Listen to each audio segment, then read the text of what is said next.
Hello, everyone. Adam, how's it going? What's up, Coop? How are you? I'm doing pretty well. How are you? I'm good. Just trying to get settled here before this spaces and catch up on all these mentions. You get I tagged in was the spaces. yes, I was driving for most of this morning, and so now I'm catching up on Discord. Nice. Very cool. How's Um, everything going with you? it's good. Just we got a busy week here. Not unlike any other week, but a lot of when course updates. Absolutely. Give some more answers to the question one course here today. Thank you, everybody, for being early and on time. We appreciate it. Got Adam up here on stage. Jim should be joining us shortly, and we will dive in. But welcome, everyone. As many of you may know, LinksDAO is an organization with the goal of buying and operating a top 100 golf course. And we are getting close to achieving that goal. So today, here, we are going to discuss the details of the latest course visits, the process of buying a golf course, where the DAO stands with all of that, and much, much more. Hopefully, you have already submitted your questions in the Discord for the speakers, but if not, we will have some time up here for those of you in the audience who want to ask some questions to come up on stage and chat to the co-founders, Adam and Jim, about this process. We are very much excited about it. But I wanted to kick things off while we wait for Jim to get up here on stage. Adam, if you want to do a little intro and talk about what last week was like. Yeah, for sure. So last week, a handful of us flew down to the southeast part of the United States, uh, Georgia, South Carolina, North Carolina, and we were joined by our partners at Kemper Management with two different people from that team who looked at a handful of courses with us. Two 18-hole courses and then two 36-hole facilities. And we played some golf, but mostly toured and evaluated the courses that we were looking at potentially acquiring. But I think we played 1.5 of them. So there were, I guess, total of 6 courses that we viewed across 4 sites, and I think we played like 30 holes of golf total. And coming out of it, have a call. Actually, we have a call with Kemper later today to debrief, or more thorough debrief, on evaluating those opportunities, and not just those, but a handful of others that are in our pipeline, in addition to, I guess, probably another 10 to 12 more that we are in the early stages of trying to start conversations with. That is super, super exciting. So I want to ask you, just on a personal level, what's it feel like to go play a golf course with the anticipation or expectation or kind of mission of like, should we buy this course? Does it differ a lot from, going and playing a course just like Yeah, a normal golfer would? Like, what's that experience like? you're. I think you don't play as well. Put it that way. Your game is, you're just not singularly focused on playing golf. You're trying to, look at, is this tee box in a good spot? Do we think that, you should be, uh, you know, there's a, series of wetlands here that you have to carry. If we bought this course, could we take out these wetlands and put in a waste bunker, which makes it way more playable for the person who can't carry the ball 150 yards off of this tee? Does this bunker belong here, or is it only for sightline reasons? If it's just for sightline reasons, do we think we can take it out? And playing with a couple of the guys from Kemper, one person in particular from the Kemper team, who we were just firing questions at him when we would play with him. Nick Walker and I played together one day or a couple of days, but we played together with this other guy from Kemper one day, and we were just peppering him with questions about, you know, why is this line, what does this cutout along the green mean? Why is the rough thinner here? What should we be doing with this grass along this trap? Does it need to be here? All sorts of, both aesthetic questions as well as I'll call like true golf playability questions.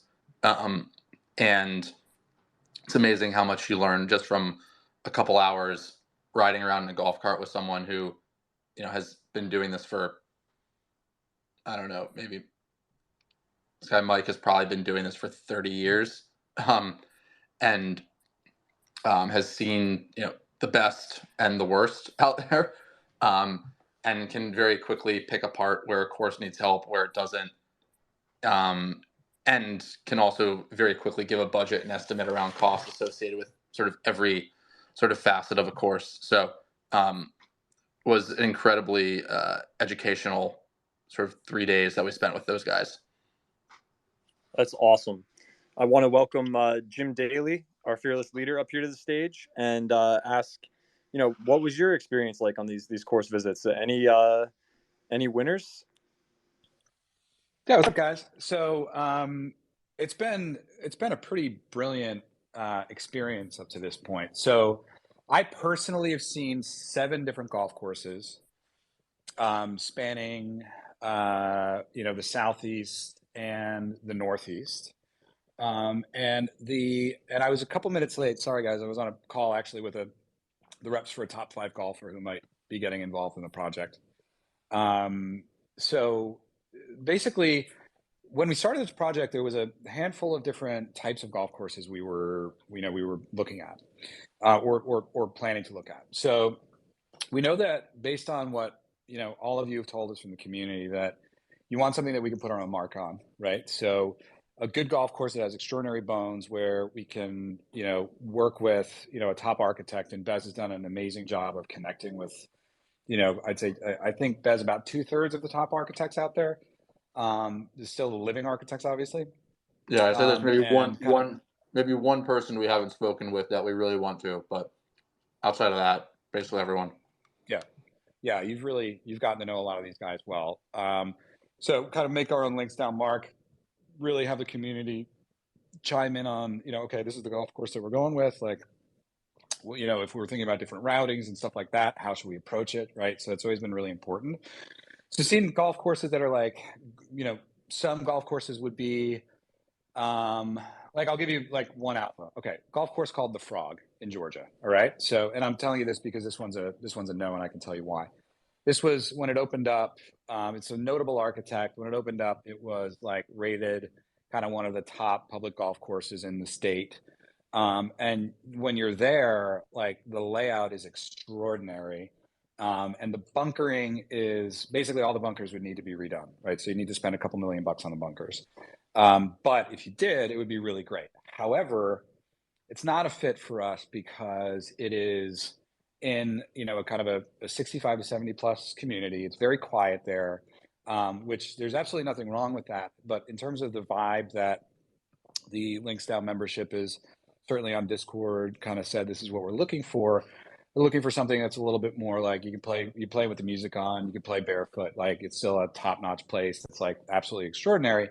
But it's been really interesting to go to all these different places and see all the different opportunities out there, and then also get the feedback from the community on what you guys want, so we could start to zero in on options. I think from this last trip that we had, one of the golf courses was definitely the best shape. Like, the greens were extraordinary, right? Fairways were super good. Like, the place is just in tip-top shape. And it's in like a very notable area for golf. And I think with some tweaks, it could be pretty fantastic. And so out of the 4 golf courses that we saw on this last trip, I think there was one out there that we're going to take a deeper look at. But what we've also learned is, like, these golf courses are not without, like, are not without, minor imperfections, right? So it's like, meaning on this golf course that we said is really great, it's like, okay, you're going to have to redo the clubhouse for it to be what we want. There's a couple holes where there's houses on the holes, but like in general, the full package is super strong. So I think what I've learned in all of this is great golf is out there. The golf course that we're going to buy is going to be like a really extraordinary place. I think we could take a great golf course and, make it even better by injecting, the heart and soul of what our community is looking for, right? And doing that via, features that we put on the golf course, amenities that we have there that are more Web3 native, involvement from, pro golfers and extraordinary architects. And like, I've never felt more bullish on kind of our ability to do this in a really meaningful way. So I think I wouldn't say, Coop, that there's like, we've nailed it and said, all right, this is definitely the golf course that we want to buy. I think now we say, all right, we have a really good option for a golf course, and we're going to continue looking. And now we continue to kind of zero in on all the elements of golf course that are important to us and important to the community. Awesome. Yeah, really cool. I love that point about like the vibes that, the course scouting that we're doing as a DAO, as a Web3 organization, is a little bit different than a traditional golf course scouting idea, because, the experience on course, we want it to be new and fun and exciting in a way that represents what this community wants. And I'm really glad to hear that. I wanted to ask another question. Hey, actually, Coop, can I actually just mention, this is an ask of everybody that's on the spaces right now. So what we've also found throughout this process is that the best golf courses are the ones that are off market, right? So there's like sites that you go on and there's a bunch of golf courses there. But, what we heard from Kemper, and when we were talking to Troon, what we heard from Troon, and basically what we've heard from Club Corp and everybody, and it's been proven to us, is if we could find golf courses that, the owner is like, I would think about selling, that are not actively on the market, those are the best ones. And the golf course that, I referenced, that's a good opportunity, that came from a community member who knew a member, and they had a conversation, and it's not on the market. And so we basically, we'd be the only partner or party that's talking to them right now. And so if basically what I'm asking is, any sourcing that any of us can do in, in the community, or if you're interested in getting in the LinksDAO community, any sourcing that you can do and feed it back to Bez, so he could put it through Kemper, this is the best way to get the best place that is everything that we're going to want out of it. So that's my ask to the community, because it seems like a really, really effective way to drive success and speed here. Great note there. And for those of you in Discord, we do have a course submission form open in the Discord. You can drop courses in there, or feel free to DM the LinksDAO account or Bez directly, and we'll make sure it gets to him for that. That's a really good point, Jim. That answered one of the other questions that the community member had about, if we're looking at courses that aren't publicly for sale. Follow-up to that is, in the event we purchase a course with an existing membership, have you guys, what's our thought process for how we're going to onboard that group to the Links ecosystem? Bez, you want to take this one? Yeah. I mean, we have looked at a course that has an existing membership. Even courses that are not private or not 100% private likely have a membership tier that people can pay an annual fee or monthly fee to get, preferred tee times or discounted rates. And so, in fact, coming out of this trip, I think we have a growing acceptance of potentially buying a 100% private course if the details and terms and everything make sense, because we always intended to have a local membership tier, a national tier of predominantly LinksDAO Genesis NFT holders who do not live in the vicinity of that first course, who might go there 1, 2, 3 times a year, and then you're going to have locals who want to treat this as their de facto private club, or de facto club where they play 40 or 50 rounds of golf a year. And so the idea of having an established membership base is actually quite appealing, purely from a club viability and economics perspective. ultimately though, from a culture and brand perspective, the membership that's part of LinksDAO from a Genesis NFT point of view is what's going to be shaping the culture, vibe, etc. of that course and any others. And so existing members would just have to be comfortable with a new model and new approach to how the club is shaping up. And if we decide we want to invest, to Jim's point, a few $1 million in a new clubhouse and adding refreshment stations along the course, and then they have to be comfortable with that, and in all likelihood that will lead to a increase in how much they pay to become a member, because we've just put a bunch of money into improving the site. So long story short, yes, we've thought a lot about what a local membership tier looks like, and very comfortable with bringing those members into the fold. I think ultimately we're most focused on, can we get the best possible golf experience out there that aligns with the community and vibe that that all of y'all have built up over the last several months. Awesome. And the financial questions there kind of tie into another question we have here. Like,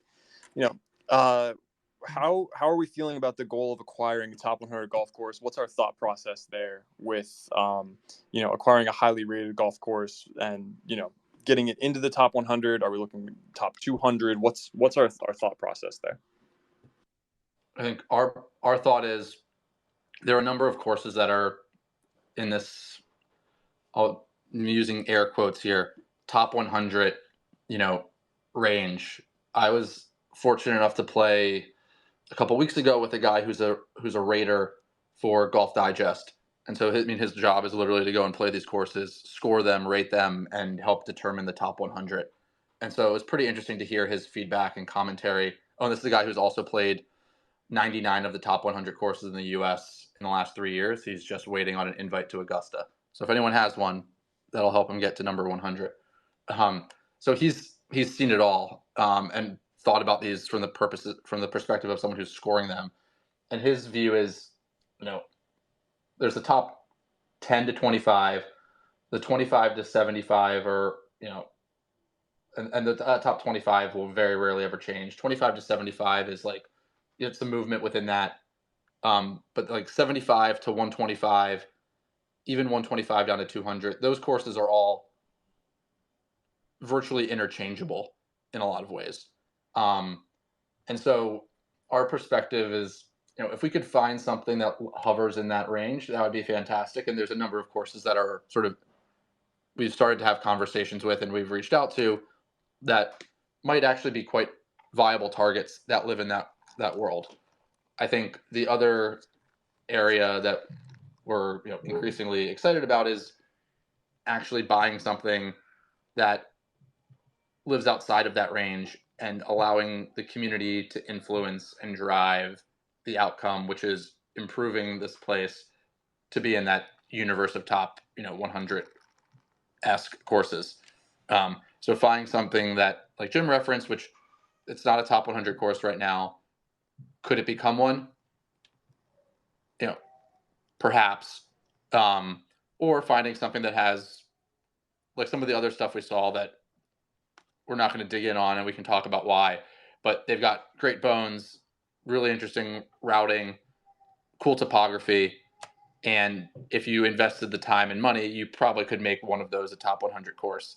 Now that time and money is probably not something that LinksDAO as a community has the patience for. So when I think about our ability to own a top 100 golf course, truly rated by Golf Digest as a top 100 course in the United States, the most likely path to getting there, in my opinion, is to buy a piece of land and build a great course. My suspicion is that for the first course, we're going to buy something that is operational and with a great amount of sort of improvements from a top architect who's got top 100 courses under his belt. We can be sort of hovering in that top 100 to next 100 range, but to sort of put something to create something that's top 100, from the get-go and definitively top 100, that's probably going to require us building something from scratch. Makes sense. Makes a lot of sense. I want to switch over a little bit to the business side of this. What's the process kind of look like now that you've been in discussions with course owners? You've had these chats with Kemper.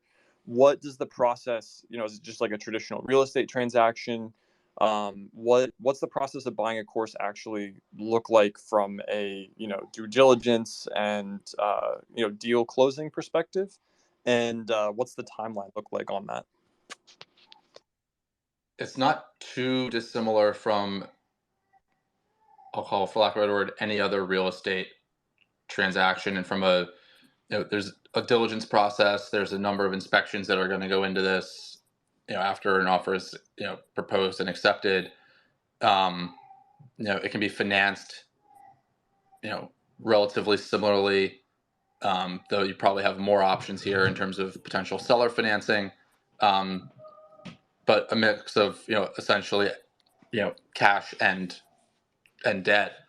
So it's not too different. I'm just looking at the questions here as well, and I think there was one question about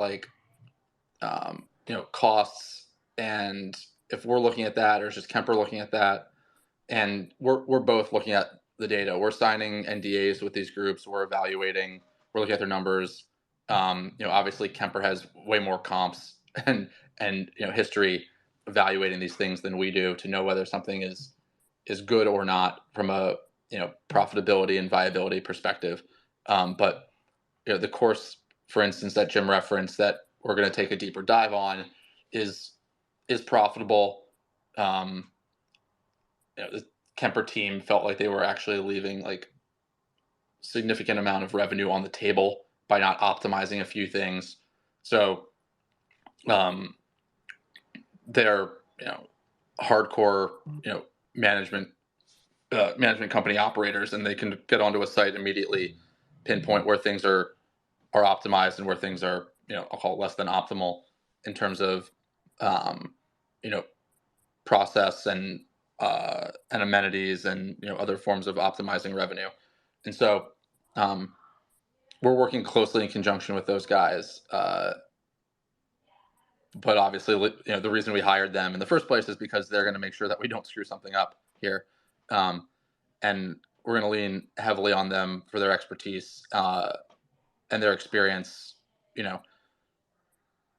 evaluating, hundreds, maybe even thousands of these things over the last, 30 years. Excellent. Wanted to ask, I know these were preliminary visits to these initial courses. What does the process look like from here? I know that Kemper has a list, and we have submitted the form for community members, for LinksDAO members, to apply for course visits. What involvement in these next phases does the DAO, does the community have in evaluating these courses as we go towards making a final decision? Yeah, so on this one, we're going to have a conversation with Kemper over the course of the next, honestly, I think the call is in 3 hours to debrief, or 2 hours to debrief even further on the specific name, as well as the handful of others in the pipeline. Coming out of that, they're doing I'll call a intermediate level of analysis as it relates to looking at the financials of the course. But when they do a full examination of a property for us, it includes financials, it includes a capex investment analysis, it includes a 5-year pro forma. They look at the competitive market and do an assessment of other courses in the area and how this one fits into that sort of broader golf ecosystem. And then they're also going to build a narrative around revenue and ops strategy for the first 2 years. So it's a pretty exhaustive report that they're going to eventually do when we want to do one of these deep dives. And we structured our relationship with Kemper such that the first one of those is done for free and is effectively an investment in LinksDAO Inc. So, we're careful about when we want to pull the trigger on using one of those. But I think we're leaning towards, potentially doing it for this course. And then if coming out of that analysis and that we want to, do a deeper dive, then that's at the time when I believe we could start to think more seriously about having members, come and take site visits and play there in, small groups and figure out how best to do that. On the other side, there's sort of all of the stuff that Jim referenced, which is sort of growing the top of funnel for courses. I'll echo this idea of like buying something that's off market is probably going to be the way that this gets done, at least at the most attractive opportunities. Sort of this adverse selection. If someone's really wants to sell this thing, it's probably because there's an issue with it, versus us coming to them and making an offer that they find compelling, and seems like a great opportunity for them to get out of owning it or selling it to an interesting buyer. So we're starting that additional outreach, and we're scaling the efforts that Kemper's making. We're actually trying to be a lot more selective with visits going forward. And there's a series of questions that we can run any course owner or club manager through, based on the answers to those questions, very quickly determine whether it's a course or site that we think is worth jumping on a plane to go and see. And so we can be a lot more efficient with our time and dollars that way. And so that's the plan going forward, is to start running these courses through this, basically through this like matrix of questions that Kemper has provided us, and that we've worked and we worked in conjunction with Kemper on, because they know what's a priority for us and what is not. And that will allow us to, quickly hone in on a handful of sort of a next tier of courses that, have passed that first round of questioning. Love it. Yeah, definitely. If you want to be involved more in the process, definitely shoot a DM here on Twitter or us on Discord as well. Cool. So I would love to open it up to questions here from the community. I've got San Fran Crypto coming up on stage. What is up, San Fran? Hey everyone, exciting conversation here. Thank you all. Just a quick question. The prospects of potentially purchasing a private course, would there be any governance rights given to those pre-existing members that kind of get grandfathered in, that aren't part of the LinksDAO community initially? The governance as it relates to the network of courses resides with NFT holders. So if someone wants to purchase a global or leisure, Genesis pass, then that governance will be tied to it. As it relates to managing or influencing a specific club, I suspect that there's probably going to be something related, club specific influence, the same way that there would be at any other sort of course. But governance as it relates to sort of the parent co resides with the Genesis NFTs that have been minted. Great, thanks.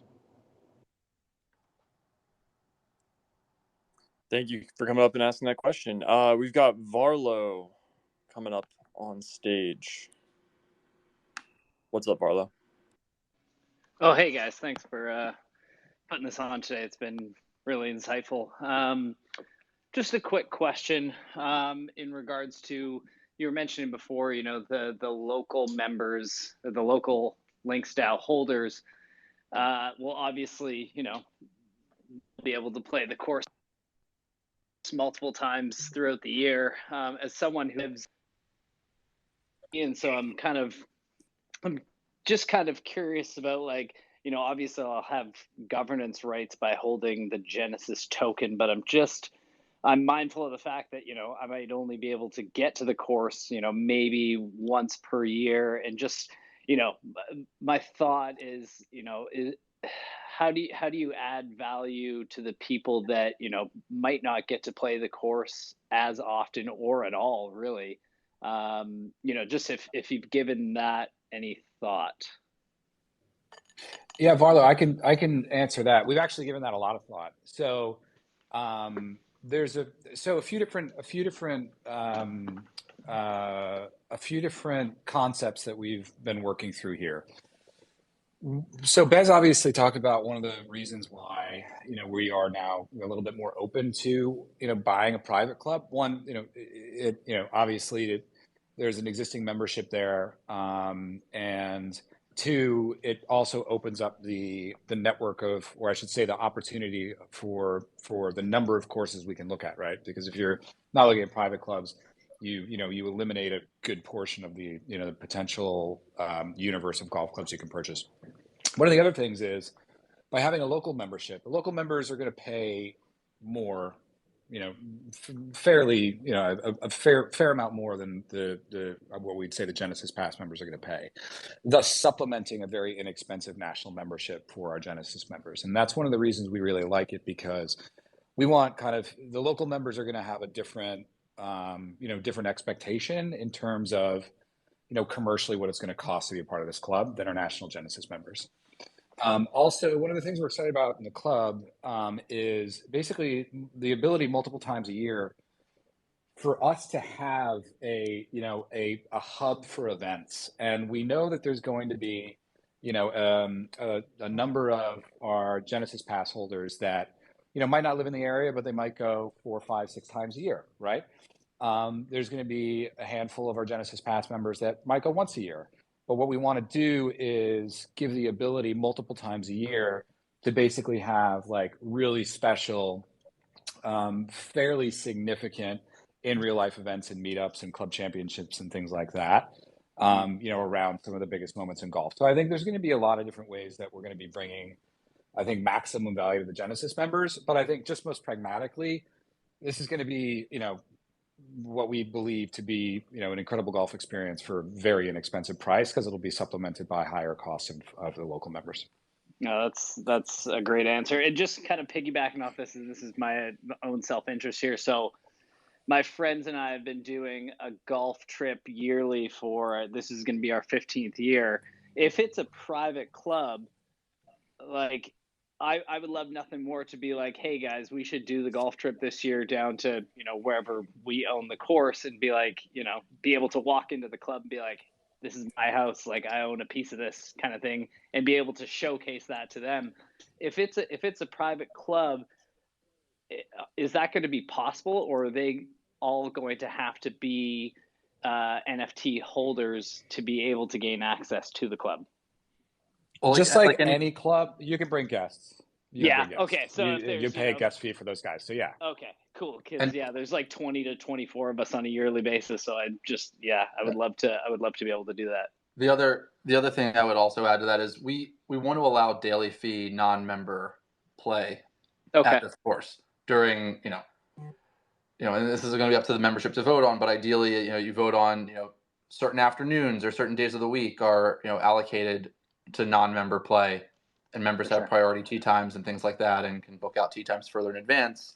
But there's plenty of other amazing golf courses around the world who the membership experience is singular and fantastic, and but they still allow daily fee non-member play. So for sure. Yeah. Awesome. Thank you very much, guys. I appreciate those answers. That's great. Awesome. Yeah. Jordan, you were there on the course. Do you have any courses? Do you have any impressions? Anything you want to share about the experience here?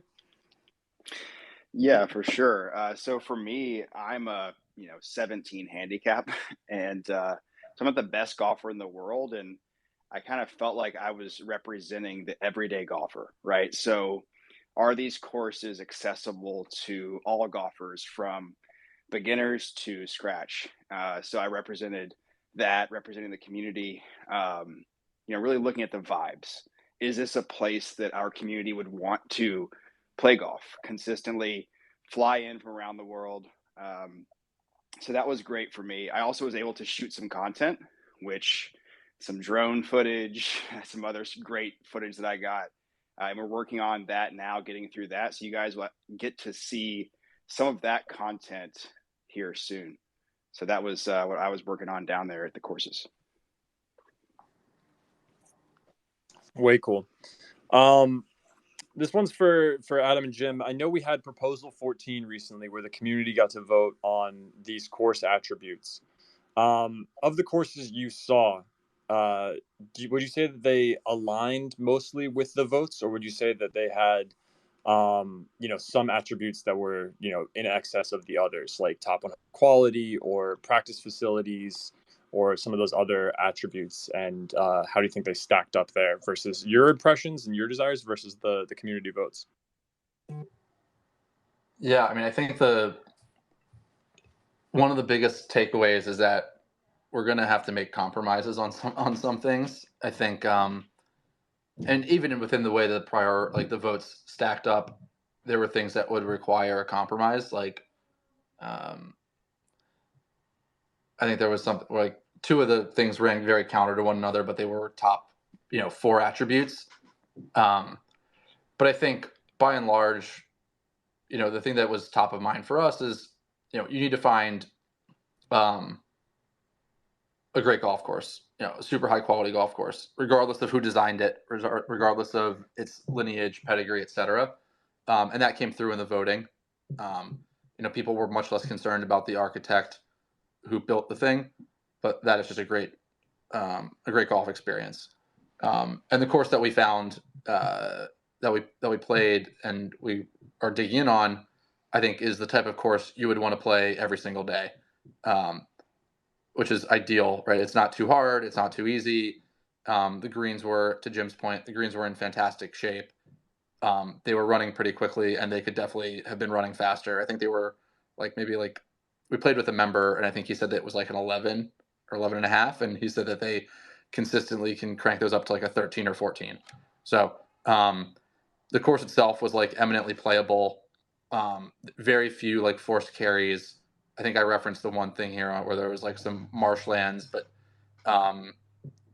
there's possibility to make that into like a waste area and waste bunker, and you could walk right through it and play right through it.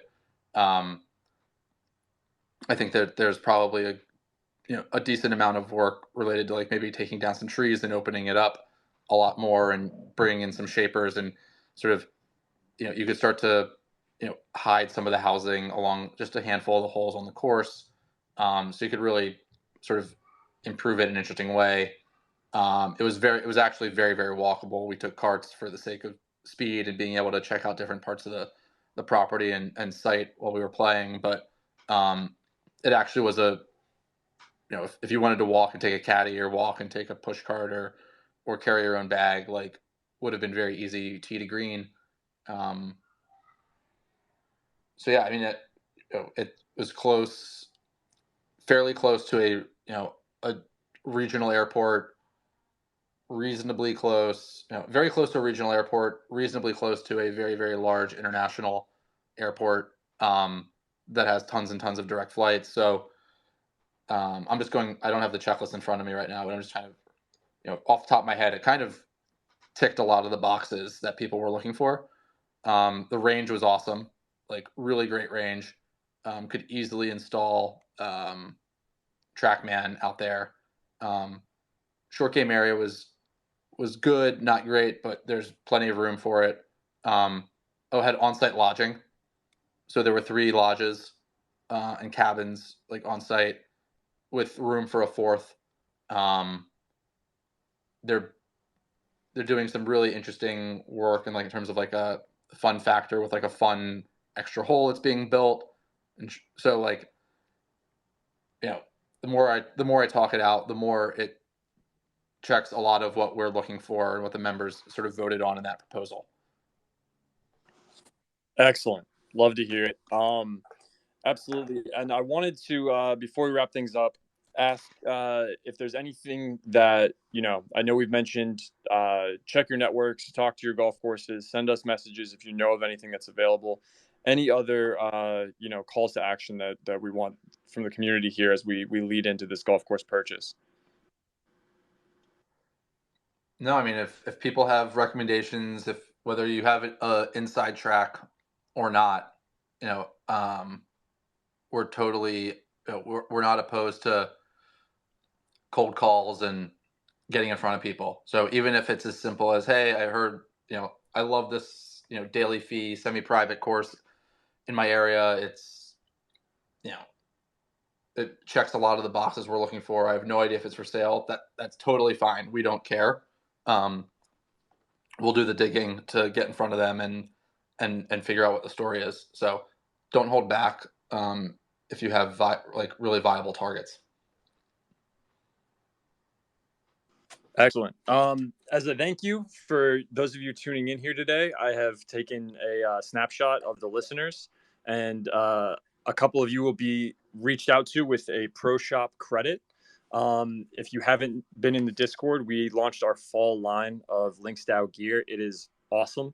The link is pinned here at the top. It's some great gear. I think the best in Web3 merch by far, and some of the best in golf. So check the link up there, and I'm going to be DMing some of the winners here in the audience for your awesome participation and support of the project.